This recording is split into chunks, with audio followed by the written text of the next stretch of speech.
하나님 감사합니다.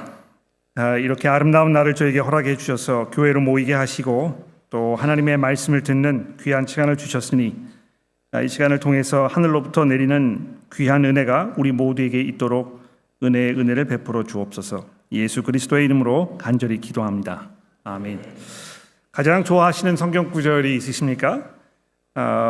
시편 18편 2절 말씀을 아마 떠오르시는 분들 계실지 모르겠습니다. 여호와는 나의 반석이요 나의 요새시요 나를 건지시는 이요 나의 하나님이시요 내가 그 안에 피할 나의 바위시요 나의 방패시요 나의 구원의 뿔이시요 나의 산성이로다. 또 어떤 분들은 어떤 한 특별한 구절보다는 장 전체를 가장 소중하게 생각하시는 분도 계십니다. 예를 들어서 시편 23편 같은 경우에 여호와께서 나의 목자시니 내게 부족함이 없으리로다. 그가 나를 푸른 초장에 누이시며 쉴만한 물가로 인도하시는도다. 이런 말씀들은 아마 많은 분들이 내가 가장 사랑하고 아끼는 그런 구절이라 이렇게 말씀을 하실 것 같아요. 근데 제가 주보에다가 여러분에게 드린 질문은 성경에서 가장 좋아하시는 구절이 뭡니까가 아니고 여러분 생각에 가장 중요한 장을 꼽는다면 어디를 꼽으시겠습니까? 하는 질문입니다. 제가 한 1분 정도 시간 드릴 테니까요. 옆에 계신 분하고 함께 나름대로 생각해 보시겠습니까? 여러분 생각에 성경에서 가장 중요한 장이다. 이런 데를 골라보라 하면 어디로 가시겠습니까? 1분 동안 얘기해 보십시오. 네, 됐습니다.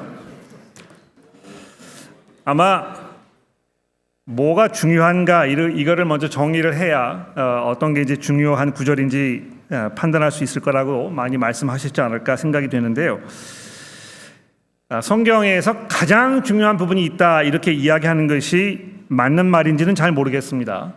그런데 성경 전체의 각 부분들을 연결해주고 하나로 묶어주고 어떤 길잡이 역할을 하고 성경 전체가 이런 방향으로 가고 있고 이거 어떻게 우리가 하나로 묶을 것인가를 이해하도록 도와주는 그런 중요한 부분들은 분명히 있습니다.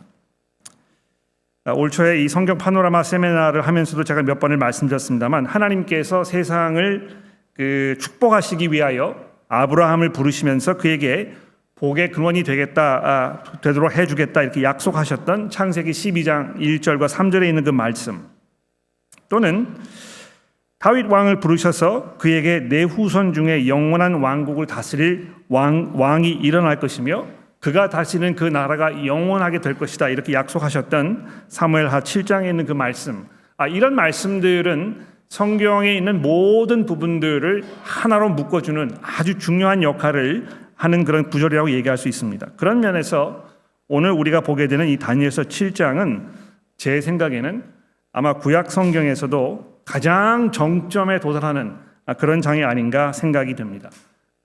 적어도 제 마음속에는 이 다니엘서 7장의 말씀이 그 전에 있던 모든 말씀들을 하나로 묶어줌과 동시에 이제 그것이 어디를 향해서 가야 될 것인가를 제시해주는 그런 이정표라고 생각이 되는 것입니다. 하나님께서 온 세상을 축복하기 위해서 하나님의 영원한 나라를 완성하실 것이며 그 나라가 영원히 흔들리지 않는 이런 견고한 나라가 될 것이라고, 그 나라의 시민권을 가지고 있는 이는 하나님의 무한하고 영원히 끊이지 아니하는 이 사랑과 은혜 속에 살게 하시겠다고 창세기 12장이 말씀한 후에 계속해서 하나님께서 약속의 약속을 거듭하지 않았습니까? 그런데 이 7장에서는 그 모든 약속들이 어떤 경로를 통해서 누구의 손에 의하여 성취될 것인지를 구약 성경의 다른 어느 부분보다도 가장 구체적으로 설명해 주는 그런 부분이라고 말씀을 드릴 수 있을 것입니다. 그러니까 아마 구약 시대에 살았던 많은 사람들이 이 앞을 내다보면서 하나님께서 지금까지 하셨던 모든 약속들을 어떻게 실현하실 것인가를 바라보고 생각하고 이걸 알려고 많이 고민하고 있었는데, 예수님께서 태어나시는 그 순간이 가까움을 볼수록 이렇게 희미하게 보였던 것이 이제 조금 눈에 이렇게 드러나는 그 모습을 드러내는, 이런 장면들이 보인다는 것입니다. 그런데 이 다니엘서 7장에 오게 되면 어떤 면에서는 이제 실제로 예수 그리스도를 통하여 이 하나님의 모든 약속들이 완성되는 그것을 가장 가까이서 이렇게 바라보는 것 같은 그런 모습으로 이 말씀이 기록이 되어 있다는 것입니다. 예수께서 세례 요한을 가르치시면서 성경에서 가장 위대한 선지자였다 이제 이렇게 불렀지 않습니까? 왜 세례 요한이 가장 위대한 선지자입니까? 예수 그리스도와 가장 가까이서 또 그분이 누구이신지, 그분이 왜 이 땅에 오셨는지, 그분을 통하여 하나님께서 세상에 뭘 완성하시려고 하는 것인지, 이거를 지금 그 이전의 모든 선지자들보다도 가장 근접한 거리에서 볼 수 있었던 그런 사람이었기 때문에 그런 것입니다. 그런 면에서 이 다니엘서 7장에 등장하는 이 내용들이 여러분과 제가 예수 그리스도의 복음을 이해하고 하나님께서 이 복음을 통하여 우리에게 베푸시려고 약속하셨던 그 약속의 엄청난 그 은혜가 무엇인지를 구약 성경의 관점에서는 가장 분명하게 우리에게 설명해 주는 이런 말씀이라는 것입니다. 자, 이제 그거를 전제로 해서 내용을 조금 살펴봐야 되겠는데요. 아마 다니엘서 1장부터 6장까지에 있는 이 말씀은 많은 분들이 이제 이야기체로 되어 있기 때문에 굉장히 흥미진진하고 재미있는 스토리들이 많이 있어서 굉장히 익숙한 그런 부분입니다. 그런데 다니엘서를 시작하면서 제가 말씀을 드렸습니다만 이 7장부터 이제 넘어와 가지고 마지막 장까지는 많은 분들이 잘 읽지 않으시고 읽어도 이게 무슨 말인지 잘 모르겠다고 이야기하시고 아마 제 짐작에는 여기 앉아 계시는 많은 교우 여러분들 가운데 평생 교회를 다니시면서 다니엘서 7장 이후의 말씀을 교회에서 설교 제목으로 들어보신 분들이 아마 거의 없을 거라고 제가 생각을 합니다. 제 생각이 틀렸으면 나중에 와서 말씀해 주십시오. 그러나 아마 제가 거의 옳을 거라고 제가 생각합니다. 자, 오늘 역사적인 날입니다. 그런 면에서 처음으로 이제 이 다니엘서 후반부에 있는 이 내용을 우리가 시작하는 이런 시기에 와 있는데 어떤 내용이 담겨 있는지를 오늘 이제 자세히 한번 살펴보도록 합시다. 주보에 보시면 이 7장의 말씀을 여러분이 이해하는 데 필요한 몇 가지 그 중요한 틀을 제가 이렇게 마련해 드렸습니다. 이 틀을 제가 따라가면서 내용을 먼저 설명을 드리고 나서 그 다음에 이것이 우리에게 어떤 의미를 가져다 주는지에 대해서 설명하고 설교를 정리해 보도록 이렇게 하겠습니다. 자, 이제 여기 보시면 하나님께서 다니엘에게 네 가지 서로 다른 환상을 보여주고 계십니다. 어떻게 우리가 알 수 있습니까? 이 9절 말씀, 죄송합니다. 이 2절 말씀에 보시면 이제 첫 번째로 이렇게 되어 있습니다. 다니엘이 진술하여 이르되 내가 밤에 환상을 보았는데 첫 번째 환상을 본 것입니다. 그리고 나서 그 환상의 내용을 쭉 이렇게 설명하고 있습니다. 그 다음에 9절로 내려가시면 내가 또 보니 이렇게 되어 있습니다. 이제 첫째 환상이 지나간 것이고 이제 두 번째 환상이 시작되는 것입니다. 내가 보니 왕좌가 놓여 있고 이렇게 하면서 처음 그 환상과는 전혀 다른 것처럼 보이는 그러나 처음 환상과 많이 이렇게 연결되어 있는 듯한 그런 환상을 이제 두 번째 봤다는 것입니다. 세 번째 13절에 보십시오. 내가 또 밤 환상 중에 보니 이 세 번째 환상이 이제 시작이 되는 것입니다. 그래서 첫 번째, 두 번째, 세 번째 환상을 이렇게 보고 나서 15절로 넘어가시면 이제 이렇게 되어 있지 않습니까? 나 다니엘이 중심에 근심하여 내 머릿속에 환상이 나를 번민하게 한지라 내가 그 곁에 모셔 선 자들 중에 하나에게 나아가서 이 모든 일의 진상을 물으매 그가 내게 말하며 그 일의 해석을 알려주며 이르기를 이렇게 되어 있습니다. 그래서 지금까지 봤던 처음 세 가지의 환상에 대한 어떤 그 해석 이게 이제 등장을 하지 않습니까? 그 다음에 21절로 내려가 보시면 이제 네 번째 환상이 이제 시작이 됩니다. 내가 또 본즉 이 뿔이 성도들과 싸우러 지극히 그들을 이겼더니 이렇게 하면서 네 번째 환상이 이제 시작이 됩니다. 그리고 나서 이제 23절부터 내려가 보시면 이 두 번째 해석 어떤 면에서는 이 네 번째 환상에 대한 또는 이 처음 네 번 이 환상 모든 것에 대한 보다 구체적이고 자세한 이런 해석이 이제 우리에게 주어지고 있습니다. 그러니까 제가 이걸 왜 말씀드리느냐 하면 7장을 이렇게 읽어보시면 내용이 기괴하고 이게 도대체 무슨 말인가? 이게 도대체 우리와 무슨 상관이 있는가? 이런 약간 황당한 마음이 드실지 모르겠는데 이 내용을 잘 읽어보시면 이 본문 말씀에 있는 내용을 이해할 수 있는 이 충분한 열쇠들이 이미 본문 안에 다 주어져 있다는 것입니다. 그래서 제가 이 설교를 통해서 그거를 좀 여러분들에게 보여드리려고 합니다. 이 다니엘서 7장부터 이 12장까지는 성경의 어떤 그 특별한 장르 중에 하나인데요. 성경에 이제 보시면은 그러니까 족보와 같은 어떤 그 역사도 있고 또 시편처럼 어떤 그 시도 있고 노래도 있고 그 다음에 여러 가지 종류가 많이 있지 않습니까? 그런데 그 종류 중에 하나를 묵시록이라고 이제 하는 것입니다. 묵시록. 이 묵시록은 이 다니엘서도 그렇고 또 요한계시록 또는 이 복음서 이제 마가복음 13장 이후에 등장하는 어떤 그 말세에 관련된 예수님의 말씀들 이런 거를 다 거기 이제 묵시록이라고 포함을 하는데 이 묵시록이 이제 굉장히 독특한 어떤 그 내용을 가지고 있습니다. 성격을 띠고 있는데요. 예를 들어서 이 숫자가 많이 등장을 한다든지 또는 거기에 등장하는 어떤 그 그림들 굉장히 어떤 그 시각적인 방법으로 하나님의 말씀을 우리가 설명해주고 있다든지 또 사용된 그런 시각적인 어떤 그 효과들이 일반적으로 우리 삶에서 볼 수 없는 아주 이상한 그런 내용들로 그 구성이 되어 있다는 것입니다. 그래서 이 짐승이 등장을 한다, 이제 이런 이야기를 들으면 이게 도대체 뭔가 이런 생각을 가지실 수가 있겠는데 첫 번째로 여러분께서 좀 주목하실 만한 것은 첫 번째, 두 번째, 세 번째 짐승이 계속 소개가 되면서 거기 안에서 일정한 어떤 그 움직임이 있다는 것입니다. 그러니까 처음에 짐승을 잘 주목해 보시고 그다음에 두 번째 짐승에 대한 설명을 들어보시고 세 번째 짐승을 이렇게 들여다보게 되면 이 첫 번째 짐승부터 해가지고 이게 이제 점점 진화를 하는 이런 모습을 이제 우리가 확인해 볼 수 있습니다. 좀 보십시오.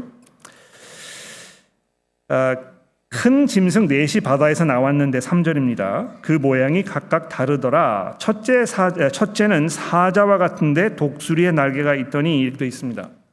그러니까 아주 용맹한 그런 짐승들이겠죠. 그런데 내가 보는 중에 그 날개가 뽑혔다. 그러니까 이 사자와 같은데 독수리의 날개를 하고 있으면 이게 기형이지 않습니까? 그렇죠? 이게 사자인지 독수리인지 무슨 다른 동물인지 분간이 되지 않는 것입니다. 그런데 내가 보니까 날개가 뽑혔고 그러면 이제 그 사자와 같은 모습으로 우리가 일반적으로 알고 있는 사자의 모습으로 이렇게 돌아가는 것처럼 보입니다. 그런데 땅에서 들려서 사람처럼 두 발로 서게 함을 받았으며 사람의 마음을 받았더라 이렇게 되어 있습니다. 그러니까 이 첫 번째 짐승이 아주 그 포악하고 또 위협적인 이런 그 짐승의 모습을 하고 있는데 자세히 들여다보니까 사람의 모습이 보였다는 것입니다. 그렇죠? 그런데 두 번째 짐승을 보시면 둘째는 곰과 같은데 이것이 한 몸을 들었고 그 입 사이에는 새 갈빗대가 물렸는데 그것에게 말하는 자들이 있어 이르기를 일어나 많은 고기를 먹으라 하였더라. 자, 이 두 번째 짐승은 아무런 인간과의 어떤 이렇게 겹치는 부분이 없습니다. 그렇죠? 이 첫 번째 짐승은 이상한 짐승이었긴 합니다만 언뜻 보니까 뽑혔던 이 일단 날개가 뽑혀버리고 발로 서고 말을 하고 이렇게 하니까 이 짐승인데 사람 같네 이런 생각이 들지 않았겠습니까? 그런데 두 번째 짐승을 보니까 곰인데요. 곰이 평소에 하는 것처럼 이 새 갈빗대를 물고 고기를 뜯어먹는 이런 끔찍한 장면이 소개가 되고 있다는 것입니다. 그리고 마지막으로 세 번째 짐승을 보니까 다른 짐승 곧 표범과 같은 것이 있는데 어떻게 되어 있습니까? 등에는 새의 날개가 넷이나 되고 짐승에게 머리가 넷이 있어서 권세를 받았더라 이렇게 이야기하면서 이게 어떻게 이제 진화가 되고 있습니까? 정상적이지 않지만 약간 인간미를 담고 있는 것 같은 존재로부터 시작해가지고 곰처럼 이 피가 뚝뚝 떨어지는 이 살점을 뜯어먹는 짐승에서 이제는 짐승처럼 보이지 않는, 우리가 알고 있는 짐승처럼 보이지 않는, 머리가 넷이나 달려있는, 날개가 넷이나 달려있는 아주 이상한 이런 그 짐승들이 등장을 한다는 것입니다. 이게 이제 그 어떤 그 움직임 또는 이 그 진화, 이제 이게 되겠고요. 이게 이제 누구인가, 뭘 말하는 것인가, 이게 이제 굉장히 궁금하겠죠. 근데 아마 2장에 있던 그 꿈의 내용을 기억해 보시면 거기에 이 신상이 등장을 했었는데 이게 이제 네 부분으로 이루어져 있다 하는 것을 기억하실 것입니다. 머리는 금으로 되어 있었고, 이 팔과 어깨는 뭐 은으로 되어 있었고, 배 부분은 노스로 되어 있었고, 다리 밑으로는 철과 흙으로 이렇게 섞여 있었다 이렇게 되어 있습니다. 그러면서 이것이 인간 역사에 등장했던 어떤 그 제국들, 왕국들, 세력들, 임금들, 권세자들 이런 것을 다 통틀어서 이야기하는 것이라고 우리가 들어보았습니다. 그러니까 이 묵시록에서 이 넷이라는 이 숫자가 그런 의미를 가지고 있는 것입니다. 이 통틀어서 모든 것, 이 동서남북 이렇게 해가지고 사방을 이야기할 때 이 사라는 숫자를 쓰지 않습니까? 마찬가지로 마치 그 사건을 연상시키는 것 같은 또 다른 환상이 지금 이 7장에서 보여지고 있다는 것입니다. 아닌 게 아니라 다행히도 아주 친절하게 이 첫 번째 그 해석을 가서 이제 보시면 16절에 17절에 이렇게 되어 있습니다. 그 네 짐승은 세상에 일어날 네 왕들을 말하는 것이다. 그러니까 어떤 특정한 네 명의 왕을 말하는 것이기보다는 모든 왕들을 통틀어서 이 4라는 숫자가 이제 그렇다는 것입니다. 이 세상에 존재했던 모든 왕들을 이제 이런 식으로 우리에게 보여주고 있는 것입니다. 근데 재밌지 않습니까? 이 왕들을 짐승으로 표현하고 있다는 것입니다. 왜 짐승으로 표현했겠습니까? 이들이 많은 권세를 가지고 있는 것처럼 보이고 또 이 사람들을 대적할 만한 그런 자가 보이지 않는 것처럼 아주 포악한 사람으로 보이는데 하나님께서 원래 그 인간에게 권력을 주셨을 때 이 온 세상을 다스리고 통치하라는 그 권세를 인간에게 주셨지만 인간이 하나님을 무시하고 자기 나름대로의 삶을 살려고 고집하면서 인간미를 상실하게 되었다는 것입니다. 그러니까 그 기억나시죠? 느부갓네살 왕이 왕국에서 쫓겨나가지고 7년 동안 짐승처럼 살지 않았습니까? 왜 그렇게 된 것입니까? 하나님의 말씀을 듣지 아니하고 하나님께 돌아오라는 그 부르심에도 불구하고 계속 그 거역하는 삶을 사니까 하나님께서 그에게 자신의 어떤 그 하나님을 떠난 인간으로서의 그 비극적인 모습, 그 끔찍한 모습, 이 정상적이지 않은 이런 모습, 그것의 실체를 그런 경험을 통하여 보여주셨다는 것입니다. 그러니까 이 세상의 권세자들이 자기의 힘으로 세상을 다스리면서 서로 물고 뜯는, 먹고 먹히는, 한 나라가 일어났다가 무너지고 또 다른 사람이 등장하고 하는 이런 악순환이 반복되는 이 모든 사건들을 지금 하나님께서 이 환상을 통하여 다니엘에게 보여주고 계셨다는 것입니다. 그런데 특별히 처음 세 마리의 짐승과 비교해서 7절에 보시면 넷째 짐승이 등장을 했는데 이 짐승은 특별히 무섭고 놀라우며 매우 강하며 또 쇠로 된 큰 이가 있어서 먹고 부서뜨리고 그 나머지를 발로 밟으며 이 짐승은 전에 모든 짐승과 다르고 또 10뿔이 있더라. 내가 그 뿔을 유심히 보는 중에 다른 작은 뿔이 그 사이에서 나더니 첫 번째 뿔 중에 셋이 그 앞에 뿌리까지 뽑혔으며 이 작은 뿔에는 사람의 눈들이 있어서 또 입에 있어서 말을 하더라. 이 네 번째 짐승까지 오게 되면 이제는 완전히 엉망진창이 된 것입니다. 정말 하나님을 대적하는 어떤 그 인간의 최악의 모습, 서로 먹고 먹히면서 또 사라져버린 것처럼 보였지만 기사회생하여 또 다른 힘을 발휘하고 하는 이런 이 인간의 나라들, 왕국들, 제국들의 그 모습이 이 네 번째 짐승에 그대로 담겨 있다는 것입니다. 잠시 후에 이 네 번째 짐승의 의미에 대해서 좀 더 자세히 설명을 해보도록 하죠.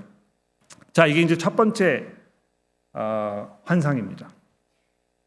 그러니까 이 환상을 보면 세상이 지금 이렇게 돌아가고 있는 것이구나. 이런 그 왕들이 그 하나님을 대적하면서 자기 멋대로 세상을 다스리려고 하다가 이런 흉측한 모습으로 지금 점점 진화되어 가고 있구나. 이제 이거를 하나님께서 다니엘에게 보여주셨다는 것입니다. 두 번째 환상을 보십시오. 두 번째 환상은 처음 환상과는 이제 전혀 다른 모습으로 이제 시작이 됩니다. 내가 보니 왕좌가 놓여 있고 옛부터 항상 계시니가 좌정하셨는데 하나님을 말하는 것이겠죠. 그의 옷은 희기가 눈 같고 그의 머리털은 깨끗한 양의 털 같고 그의 보좌는 불꽃이요 그의 바퀴는 타오르는 불이며 불이 강처럼 흘러 그 앞에서 나오며 그를 섬기는 자는 천천히요 그 앞에 모시는 자는 만만이며 심판을 베푸는데 책들이 펴 놓여 있더라. 그러니까 눈을 들어서 두 번째 환상을 보니까 이제는 보좌에 앉아 계신 하나님과 그분의 그 영광과 권세와 그 앞에 모여 있는 이 수많은 하나님을 섬기는 자들의 그 모습이 눈에 보였다는 것입니다. 첫째 짐승, 이 첫 번째 환상에서 봤던 이 네 마리의 짐승과는 전혀 다른 정말 아름답고 영광스럽고 찬란하고 너무너무 멋진 이런 모습으로 보좌에 앉아 계시는 왕께서 어떻게 됐습니까? 이 짐승들을 제압하시는 것입니다. 이 짐승들이 정말 무서운 기세로 이 세상을 다스리고 서로 물고 물리는 일이 반복되는 것처럼 보였지만 눈을 들어서 하늘을 좀 올려다보니까 이 땅에서 벌어지고 있는 이런 끔찍한 일들 위에 보좌에 앉아 계시는 하나님께서 이 짐승들을 단번에 멸하시는 이 우주의 대하 드라마가 한순간에 눈에 보였다는 것입니다.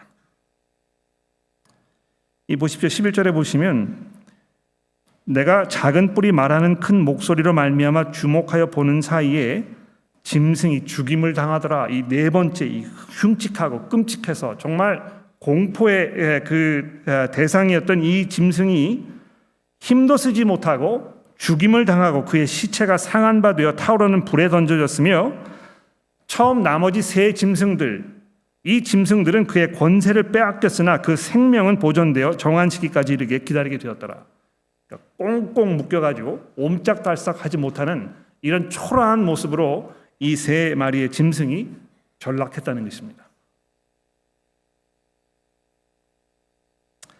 하나님께서 온 세상을 통치하고 계시고 하나님을 대적한다고 하면서 맹렬한 기세로 자기의 주목을 하나님께 휘두르면서 마치 하나님을 정복할 수 있었던 것처럼 착각하고 있던 이 흉측한 존재들을 하나님께서는 이 손가락 하나 까딱하지 아니하시고 그들을 완전히 제압하시는 이런 모습이 등장합니다. 자, 그 다음에 이제 세 번째 환상이 이제 등장을 하는데요. 이 환상도 보게 되면 첫 번째 환상을 보고 나서 다시 눈을 씻고 보니까 하늘에 있는 모습이 보였다는 것입니다. 그런데 또 눈을 다시 씻고 보니까 하늘에 그 보좌에 앉아 계시는 하나님만 계셨던 것이 아니고 이제는 인자 같은 이가 구름을 타고 와서 옛적부터 항상 계신 이에게 나아가는 장면이 보였다는 것입니다. 여러분 이제 이런 장면을 생각해 보시면 될 것 같아요. 축구 경기 좋아하시는 분들 계시죠? 멋지게 골이 들어가면 어떻게 됩니까? 그 방송국에서 카메라를 한 열수십 대 동원해가지고 이 골 들어가는 장면을 여러 각도에서 보여주지 않습니까? 선수가 어떻게 찼는지, 뭐 관중이 어떻게 환호했는지, 그 골 들어가는 장면 때 감독이 어떻게 하고 있었는지, 뭐 이런 모든 것들을 다 이렇게 연속으로 보여주는 것입니다. 그런데 이게 이제 한 순간, 같은 순간을 계속 보여주는 것입니다만, 이거를 보여주고 함으로 인해서 시청하는 사람들로 하여금 그 전체적인 분위기를 이제 이해할 수 있도록 도와주는 것입니다. 이 마치 7장에 등장하는 이 네 가지 환상은 그런 그 역할을 하는 것 같아요. 짐승이 있었구나, 짐승들이 있었구나, 끔찍하네, 무섭네. 그런데 그 다음 환상 보니까 이 짐승들이 아무것도 아니네. 하나님께서 앉아 계시네. 또 눈을 씻고 보니까 이 하나님께로부터 이 짐승들을 제압하기 위하여 나타나신 이가 있었네. 그분이 누구입니까? 인자 같은 이가 구름을 타고 와서 옛적부터 항상 계신 이에게 나아가 그 앞으로 인도됨에 바로 그분에게, 구름을 타고 와서 옛적부터 항상 계신 그 하나님께 나아가서 바로 그분에게 권세와 영광과 나라를 주고 모든 백성과 나라들과 언어들을 말하는 모든 자들이 그를 섬기게 하였으니 그의 권세는 소멸되지 아니하는 영원한 권세여 그의 나라는 멸망하지 아니할 것이라. 이렇게 세 번째 환상을 본 것입니다. 그러니까 어떤 면에서 이 세 번째 환상은 처음 봤던 두 가지 환상을 총정리해주는, 이제 비로소 완전한 그림을 보여주는, 어떻게 이 두 번째 환상에서 이 끔찍한 짐승들이 다 그 정복을 당했는지, 어떻게 하나님께서 승리하셨는지를 보여주는 이런 장면이라는 것입니다. 그리고 나서 첫 번째 해석이 등장하지 않습니까? 이 16절에 보시면 내가 그 곁에 모셔선들 자 중에 하나에게 나아가서 이 모든 일의 진상을 물으매 그가 내게 말하여 그의 일 해석을 알려주어 이르되 그 네 큰 짐승은 세상에 일어날 왕들이라. 개역개정 성경에 이제 18절에 그러나라는 단어가 포함되어 있지 않습니다만, 아마 여러분 그 펜 가지고 계시면 그 18절 거 앞에다가 그러나 이렇게 집어넣으시면 될 것 같아요. 그러나 지극히 높으신 이의 성도들이 나라를 얻으리니 그 누림이 영원하고 영원하리라. 자, 이제 이야기를 한 29분째 지금 듣고 계시는데요. 조금 그 집중력이 떨어지시죠. 이제 제가 1분 동안 시간을 드릴 테니까 이 17절, 18절을 뚫어지게 보시면서 기대하지 않았던 예상 외의 사건이 무엇인지를 한번 발견해 보십시오. 옆에 있는 분과 함께 토론하셔도 좋고요. 잘 살펴보시고 17절, 18절에 어떤 게 굉장히 의외적인지 한번 찾아보시면 좋겠습니다. 정답을 말씀하시는 분은 점심 2그릇 드시면 될 것 같아요. 찾으셨습니까? 찾으신 분 손 한번 들어보시면 좋겠습니다. 제가 점심 2그릇 드릴게요. 네, 우리 정선옥 교우님 어떤 걸 찾으셨습니까? 맞습니다. 박수를 쳐드려도 될 것 같아요.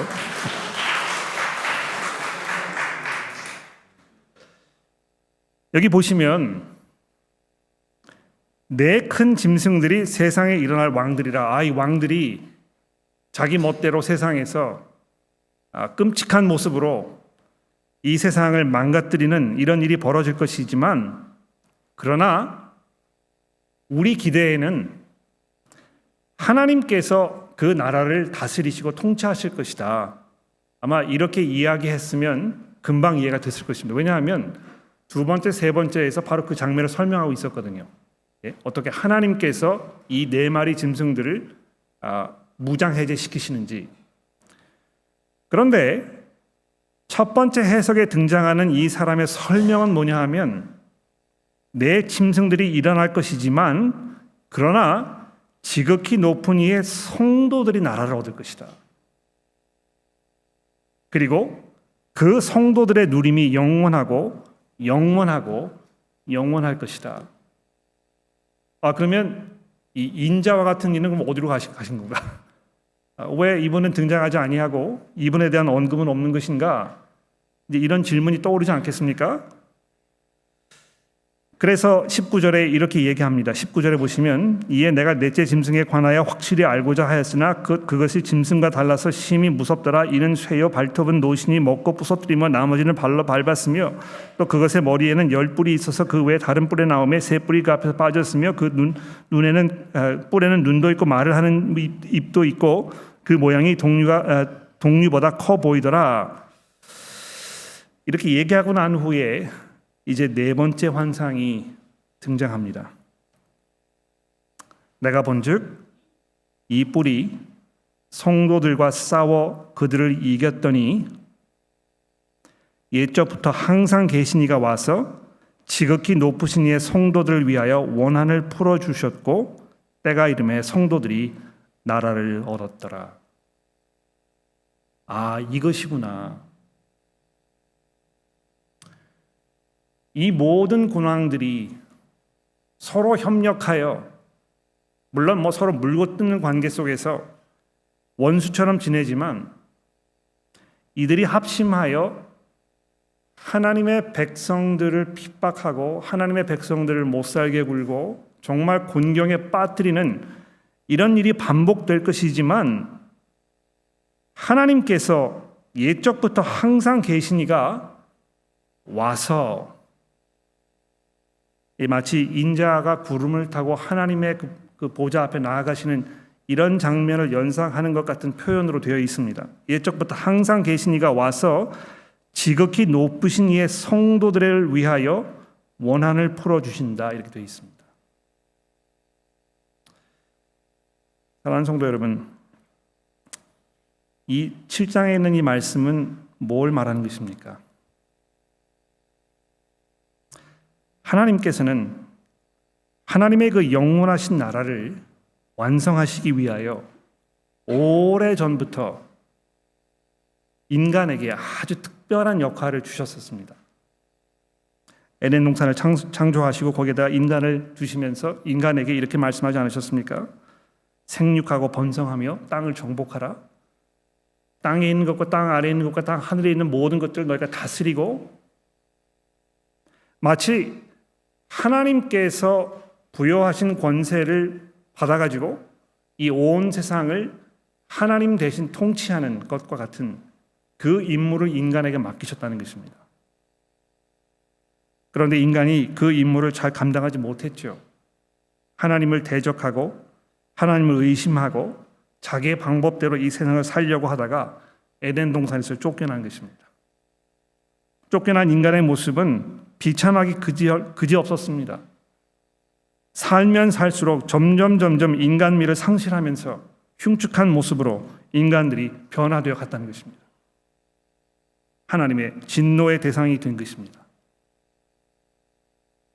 그러나 하나님께서는 이 타락한 인간들을 회복하시기 위하여 어떻게 하신 것입니까? 인자와 같은 이를 보내신다고 얘기합니다. 여러분 재미있는 사실은요.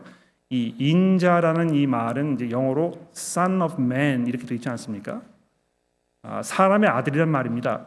그런데 그 히브리어 성경에 보면 이 Son of Man에서 이 man에 사용된 이 단어가 아담이라는 단어입니다. 아담의 아들과 같은 이가 나타나서 이렇게 되어 있는 것입니다. 그러니까 마치 이 다니엘서 7장에 등장하는 이 인자와 같은 이는 맨 처음에 하나님께서 세상을 창조하셨을 때 인간이 하나님과의 올바른 관계 속에서 이 온 세상을 통치하는 그 모습을 완전히 회복한 전적으로 하나님의 의도에 부합되며 하나님께 앞에서 참된 모습으로 살아가는 그 사람이 나타나서 하나님의 백성들, 성도들을 위하여 싸우고 그들에게 승리를 주시는 이 장면을 여기에서 설명하고 있다는 것입니다. 제가 화면에 성경 구절 몇 구절을 올려드렸습니다. 이 마가복음 14장 말씀에 보시면 예수께서 체포되신 후에 대제사장들 앞에 끌려가지 않으셨습니까? 근데 대제사장이 예수에게 이렇게 물어봅니다. 침묵하고 아무 대답도 하지 아니하시거늘 제사장이 다시 물어 이르되 내가 찬송받을 이의 아들 그리스도냐? 그때 예수께서 이르시되 내가 그니라. 인자가 권능자의 우편에 앉은 것과 하늘 구름을 타고 오는 것을 너희가 보리라. 예수께서 얼마만큼 구약 성경을 잘 알고 계셨는지 우리가 이제 분명히 알 수 있는 것입니다.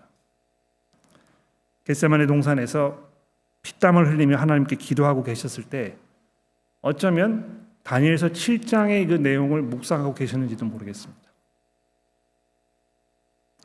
또 넘어와 보십시오.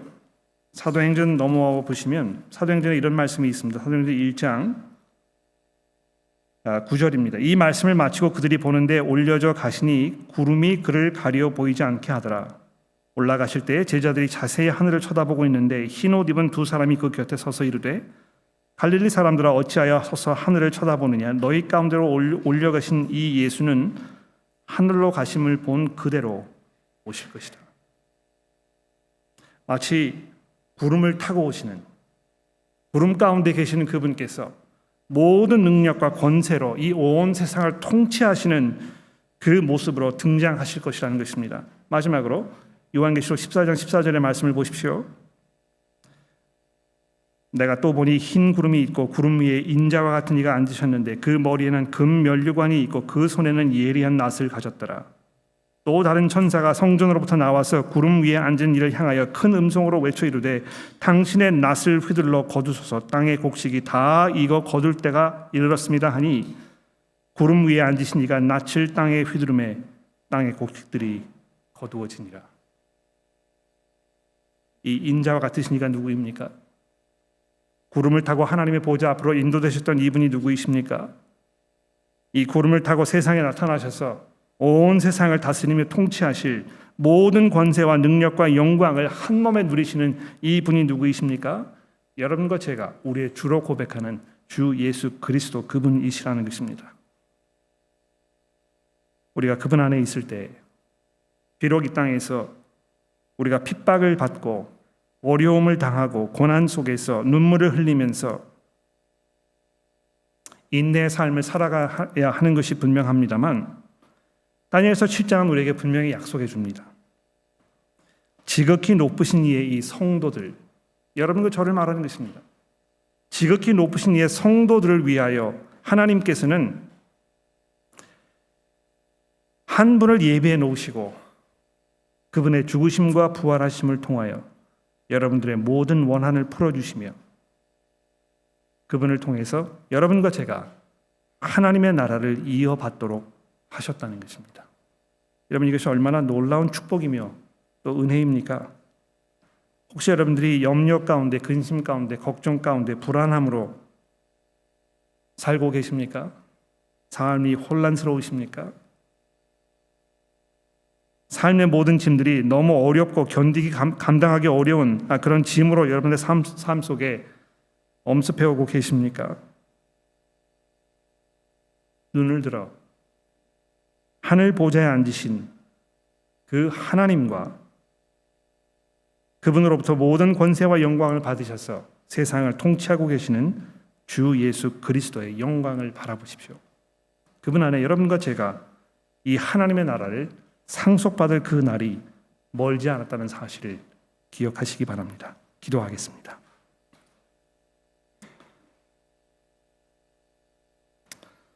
하나님 아버지, 부활하신 그리스도께서 하나님께로부터 모든 권세와 영광을 받으셔서 온 세상의 통치자요 심판관으로 선포되셨던 것을 저희가 다시금 기억해 봅니다. 이제 그리스도께서 하나님의 아버지로부터 그 나라를 상속받으셨고 이제 그리스도를 주로 고백하는 모든 성도들에게 그 나라의 시민권을 부여하시며 거기서 우리는 새 생명을 선물로 주시니 감사합니다. 하나님, 아직 저희가 육체적으로 그 나라에 들어가지 않아서 우리의 삶이 당분간 고통스럽고 또 짐스럽지만 이 7장을 통해서 우리에게 약속해 주시는 하나님의 영원한 나라가 그렇게 멀지 않았다는 사실을 우리가 기억하면서 나그네로 살고 있는 이 세상에서 용기를 잃지 않으며 믿음을 잃지 않으며 끝까지 인내하며 그리스도를 바라보는 성도의 삶을 살아가도록 우리 모두를 인도하여 주옵소서. 예수 그리스도의 이름으로 간절히 기도합니다.